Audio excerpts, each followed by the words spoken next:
कोई फर्क नहीं है, सिर्फ इसमें क्या क्या कैटेगरी में बात है। तो जीएस वाला जो पोर्शंस है उसमें ज्योग्राफी काफ़ी इंपॉर्टेंट है, हिस्ट्री काफ़ी इंपॉर्टेंट है। आपका जो हिस्ट्री पोर्शंस है उसको भी देखेंगे, ज्योग्राफी, और आपका जो इको है, और फोर्थ इज़ द पॉलिटी। तो इन चारों से जो क्वेश्चंस आते हैं, जो जीएस का पोर्शंस है, वो 80% क्वेश्चंस होता है और 20% आपका क्या है, करंट अफेयर्स है। अब डीयू ने इस बार जो टेस्ट लिया है आपका, चीज़ें सेम है, क्योंकि उनका जो थर्ड कंपोनेंट है, आपका जो थर्ड सेक्शन जो है आप सेक्शन थर्ड, उसमें क्या है आपका, उसमें है जनरल स्टडीज़। जनरल स्टडीज़ जो है कि जो पहले जामिया भी जनरल स्टडीज़ पूछे जाते थे और इंग्लिश, तो बात वही है सेम। पहले क्या था आपका, जामिया जो भी टेस्ट लेती थी, इंग्लिश एक पोर्शंस होता था, जीएस होता था, जीएस रीजनिंग मैथ। तो CU सेट जो आपका दिल्ली यूनिवर्सिटी है, चीज़ें सेम है, इसीलिए पैनिक होने की आवश्यकता नहीं है। और आप इन चीज़ों पे वर्क करें, हिस्ट्री, ज्योग्राफी, इको, पॉलिटी और करंट अफेयर्स, जो कि आपका जनरल स्टडीज़ बनेगा, और एक क्लासेस आपकी इंग्लिश की होती है। तो ज़्यादातर यूनिवर्सिटी क्या करेंगे, इन दोनों कंपोनेंट का एग्रीगेट करेंगे और वो उसी के बेस पे एडमिशन लेगा। तो लास्ट जो मैं 10 साल से देख रहा हूँ, लास्ट 7 और 8 साल से जामिया का जो क्वेश्चंस हैं, जो पैटर्न्स हैं, वो मोस्टली जो क्वेश्चंस होते हैं, ज्योग्राफी, इंडियन ज्योग्राफी, ज्योग्राफी में भी कौन सा, इंडियन ज्योग्राफी, और हिस्ट्री में भी जो है इंडियन ज्योग्राफी। और बच्चे क्या पढ़ रहे हैं, जिनको आइडिया नहीं है, एक्सपीरियंस नहीं है, या जो बच्चे मोर नॉलेजेबल एक्सपीरियंस के साथ नहीं रहते हैं, वो वर्ल्ड हिस्ट्री पढ़ रहे हैं। और आज के ट्रेंड में ये देखा गया है, जो क्वेश्चंस आ रहे हैं, 6-7 साल का पैटर्न है, मैं लास्ट 7-8 साल से पढ़ा रहा हूँ, और जामिया में भी मैंने वर्क किया, जामिया स्कूल में वर्क किया, फैकल्टी में काम किया, तो वहाँ भी देखता हूँ क्वेश्चंस की जो पैटर्न है, ड्यूटी भी हमारी लगती थी। तो आज का ट्रेंड ये है कि जो क्वेश्चंस होते हैं हिस्ट्री और ज्योग्राफी में, वो इंडियन से होते हैं। अब जिनको आइडिया नहीं है, वो वर्ल्ड हिस्ट्री पढ़ रहे हैं, Russian revolutions, French revolutions, world के बारे में जान रहे हैं, बट आपको जो है किंगडम के बारे में पता नहीं है, दिल्ली सल्तनत पता नहीं है। इसीलिए मैंने जो भी हिस्ट्री की क्लासेस दी, आपको 10 जो यूनिट था, 10 चैप्टर काफ़ी इंपॉर्टेंट है। तो आज हम देखेंगे ज्योग्राफी का जो फर्स्ट चैप्टर है आपका, इंडियन क्लाइमेट, काफ़ी इंपॉर्टेंट है, या रेनफॉल है। तो इनसे भी 1 या 2 क्वेश्चंस जामिया या आपका जो दिल्ली यूनिवर्सिटी है, वह ज़रूर पूछेगा, क्योंकि NCERT के 9th में भी है और 11th में भी है, 12th में भी है क्लाइमेट चैप्टर। तो काफ़ी इंपॉर्टेंट होता है ये चैप्टर। इसीलिए अगर इस चैप्टर को आप अच्छे से समझ गए, तो जो दिल्ली यूनिवर्सिटी में जाना चाहते हैं उनका भी काम हो जाएगा, और जो जामिया में जाना चाहते हैं उनका भी काम हो जाएगा, और जीएस वाला पोर्शन भी आपका सॉल्व हो जाएगा, जो जीएस पोर्शन है। तो इसीलिए डीयू के लिए ज़्यादा कोई पैनिक होने की आवश्यकता नहीं है। वही 4 चीज़ें पूछ रहे हैं वो, इंग्लिश और जनरल स्टडीज़ जो कि डोमेन है इनका, और एक थर्ड है आपका सब्जेक्ट डोमेन। तो जो आप 12th में आपने पढ़ा है उन्हीं से क्वेश्चंस होंगे, और उनका लेवल 12th क्लास तक ही होगा आपका। ऐसा नहीं कि बहुत चीज़ें पूछेंगे। जैसे आपका मान लीजिए एक हिस्ट्री बुक है 12th की, या आपका क्या है, पोल साइंस है, 12th की जो पोल साइंस की किताब है, पॉलिटिकल साइंस की, जैसे मान लीजिए लोकसभा है, राज्यसभा, ऐसा कोई थोड़ी है कि राज्यसभा आपने छोटे क्लासेस में नहीं पढ़ा है। तो क्वेश्चंस का जो लेवल होगा वो क्या होगा, आप लूसेंट को पढ़ लो या मेरे नोट्स से आप पढ़ लो, तो वही सब क्वेश्चंस आएंगे। ज़्यादा इसमें कोई ज़रूरी नहीं है। थ्योरी कोई थोड़ी पूछेंगे, उससे MCQs के क्वेश्चन जो बनते हैं वो अलग होते हैं, और थ्योरी अलग चीज़ है। इसीलिए आपको जो भी पढ़ाया जा रहा है, जो भी इंपॉर्टेंट पार्ट्स पढ़ाया जा रहा है, उस चैप्टर्स के आपने देखा होगा कि मैं MCQs टाइप के क्वेश्चंस देता हूँ, ताकि आप सॉल्व कर सको एग्जाम में। आपका पर्पस है कि आप अच्छे नंबर कैसे गेन करना चाहते हैं, आपको थ्योरी बिल्ड नहीं करनी है। थ्योरी बिल्ड करने में रहेंगे तो फिर आपके MCQs नहीं होंगे। तो आपको इस तरह से हम पढ़ाते हैं। इसीलिए आज देखेंगे कि ज्योग्राफी का जो क्लाइमेट है वो किस तरह से वर्क करता है, रेनफॉल इंडिया में कहाँ ज़्यादा होती है, कहाँ कम होता है, इस तरह से देखेंगे। आई होप कि क्लियर है आपका कि CU सेट या जामिया का जो क्वेश्चन होगा कोई अलग चीज़ नहीं है।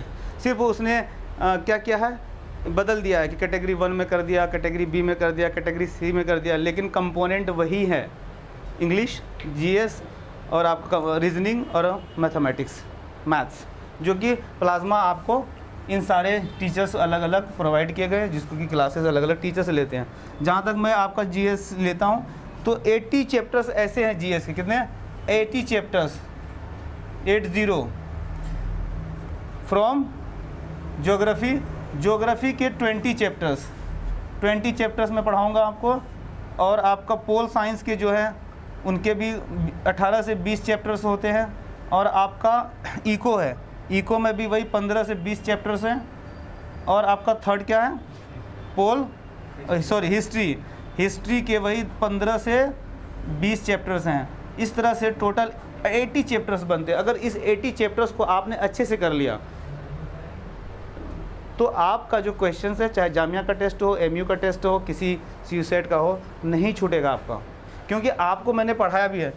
ऑलमोस्ट इनका कंप्लीट हो गया। हिस्ट्री कंप्लीट है ना? जो हिस्ट्री कंप्लीट है, आपने देखा होगा। अब आप कहीं भी क्वेश्चन करोगे, कभी भी सॉल्व करोगे क्वेश्चंस आप, तो आप देखोगे कि जो चैप्टर्स हमने पढ़ाए हैं और क्वेश्चंस कैसे कैसे। आप एनसीईआरटी बुक को पढ़ोगे, पूरी बुक आप पढ़ लोगे, लेकिन क्वेश्चंस कहाँ से लिए जाएंगे, कैसे क्वेश्चंस बनेंगे, उनका जो है कॉन्सेप्ट मैं ही देता हूँ आपको। बहुत सारे ऐसे बच्चे हैं, बोला सर दिल्ली सल्तनत हमने कंप्लीट कर ली, सेल्फ स्टडी में करता हूँ। ओके ठीक है। फिर बोला कि सर मैंने इंडस वैली सिविलाइजेशन बहुत अच्छे से पढ़ा है, but when I ask the questions regarding that chapters, MCQs, वो नहीं बना पाते हैं, क्योंकि उस पर्सपेक्टिव से उसने नहीं पढ़ा है। तो इसीलिए 80 चैप्टर्स आप कर लो, और जो 2 वीक्स हैं आपके, वो आपका करंट अफेयर्स के लिए होगा। 2 वीक्स लास्ट के, जिसमें कि 20 और 20 चैप्टर्स होते हैं। तो करंट अफेयर्स के लिए ज़्यादा पैनिक होने की आवश्यकता नहीं है, वो लास्ट के 20 डेज़ में आपको करा देते हैं। और 80 चैप्टर्स कर लो, 20 ऑलमोस्ट कितने चैप्टर्स होते हैं, 100 चैप्टर्स कर लो, आपका GS का जो पोर्शन है कंप्लीट हो जाएगा। कोई अनावश्यक जो इर्रेलिवेंट चीज़ें हैं उसको पढ़ने की ज़रूरत नहीं है। 1-2 क्वेश्चंस के लिए आप पता चला कि 20-20 घंटे पढ़ रहे हो, लेकिन आपको स्मार्ट वर्क करना है। टेस्ट हमेशा क्या है, MCQs क्या है, स्मार्ट वर्क है।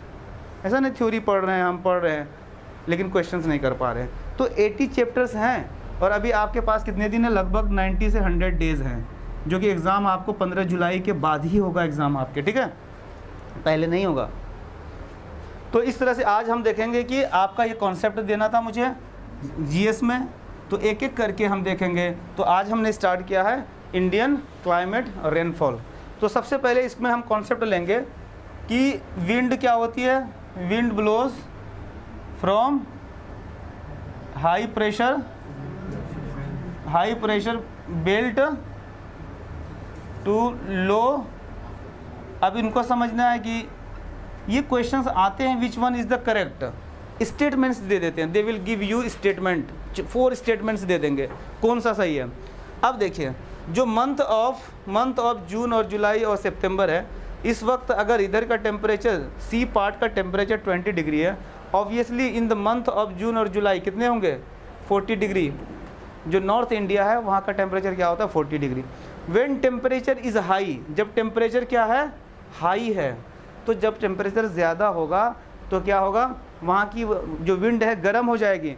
गर्म होने के बाद क्या होगा, वो विंड क्या ऊपर चले जाएगी। तो इस तरह से क्या फॉर्म करता है, entire part of India low pressure belt बन जाता है। और कंपेरेटिवली इसके और ये वाला जो पोर्शन है आपका पोर्शन सी वाला जो एरिया है वो हाई प्रेशर बेल्ट में रहता है। इसीलिए आपने देखा होगा ज्योग्राफी के बुक में क्लास 6 और जो भी क्लासेस में हो, विंड क्या है, सी से कहाँ जा रही है, लैंड की तरफ जा रही है, due to the high pressure to low pressure. इसलिए क्लाइमेट के चैप्टर में सबसे फर्स्ट जो थिंग है वो ये समझना होगा कि आपको हवा किधर से किधर चल रही है। तो in the month of June July August में wind blows from high pressure to low pressure. इस तरह से हम नहीं बोलेंगे सी से जा रही है लैंड की तरफ, लेकिन रिवर्स में आप जब देखेंगे तो सेकंड कॉन्सेप्ट आता है आपके पास। एक मैप इधर बनाता हूँ मैं इंडिया का छोटा सा, ठीक है। अब देखिए कौन सा मंथ है आपका, दिसंबर, जैन एंड फेब, ये मंथ है आपका।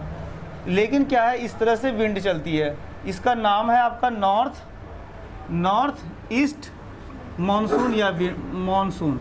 अब ये बताइए कि इनका नाम नॉर्थ ईस्ट मानसून क्यों पड़ा, क्योंकि विंड किधर से आ रही है, नॉर्थ से साउथ की तरफ जा रही है। जिधर से ओरिजिन होता है विंड का नाम उससे जाता है, ओरिजिन पॉइंट जिधर है। तो ओरिजिन पॉइंट इसके इधर है ना जी, नॉर्थ है और साउथ जा रही। लेकिन क्या है ये, इसी तरह से इस तरह जो हम करते हैं आपका north south west east, it means कि विंड का जो नाम दिया जाता है वो उसके ओरिजिन पॉइंट्स दी जाती है, जिधर जा रही है नहीं। एक आपका पर्सनल लाइफ है कि आप जहाँ से ओरिजिन है आपकी, जहाँ से आपका नेटिव प्लेस है, आपको लोग वहाँ से जानते हैं। जैसे if you are from the Haryana तो हरियाणवी बोलते हैं। तो ओरिजिन जहाँ विंड का है उसी के नाम से जाने जाते हैं।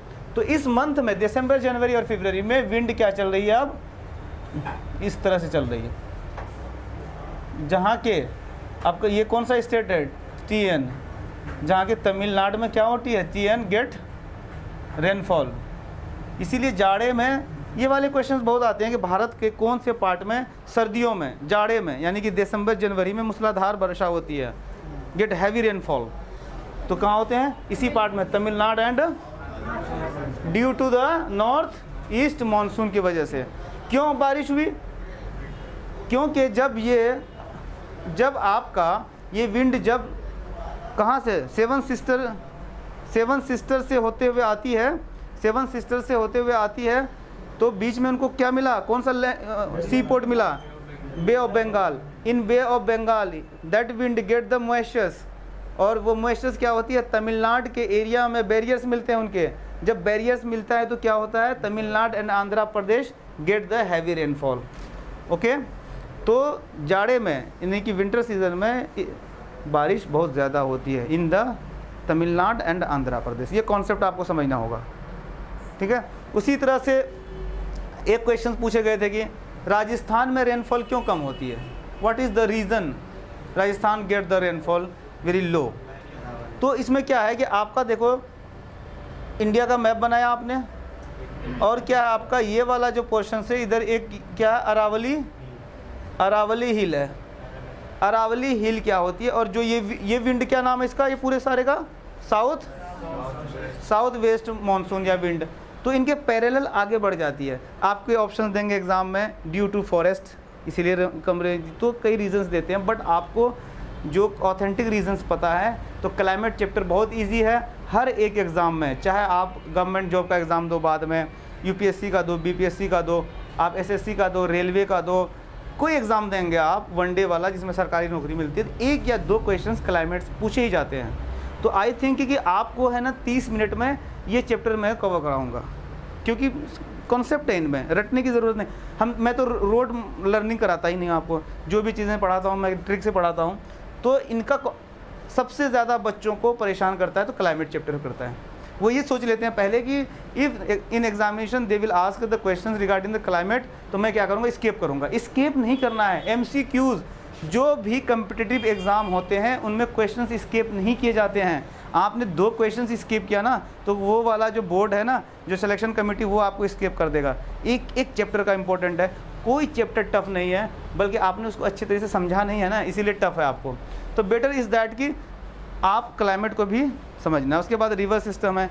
तो इस तरह से आपका एक एक चैप्टर जो है मैं उस तरह से पढ़ाऊँगा कि आपके क्वेश्चन सॉल्व हो जाएँ एग्ज़ाम में।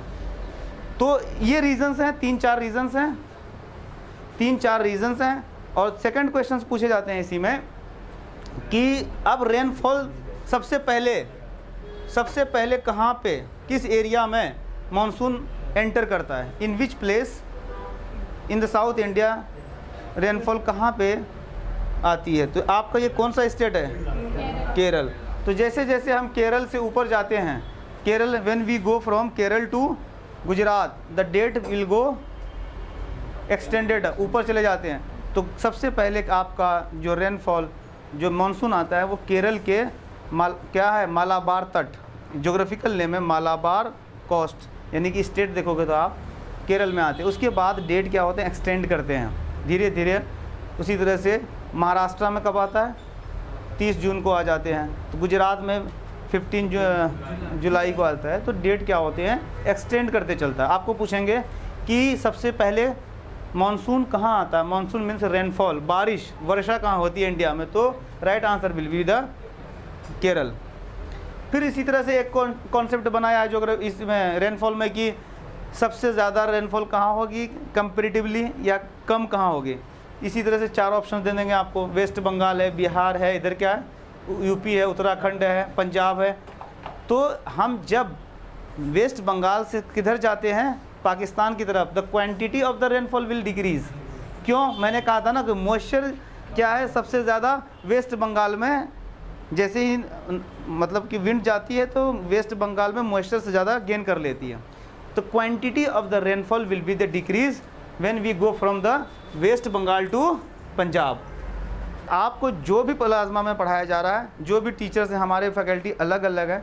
मैं तो 6 साल से जीएस पढ़ा रहा हूँ, और जामिया में आप जाएंगे, कोई सा भी डिपार्टमेंट जाएंगे, आज ही चलो कल चलो आप, क्योंकि मैंने वहाँ वर्क भी किया है, अपनी स्टडी भी की है, कोई ऐसा डिपार्टमेंट नहीं मिला है कि जो कि प्लाज्मा के स्टूडेंट वहाँ नहीं हैं।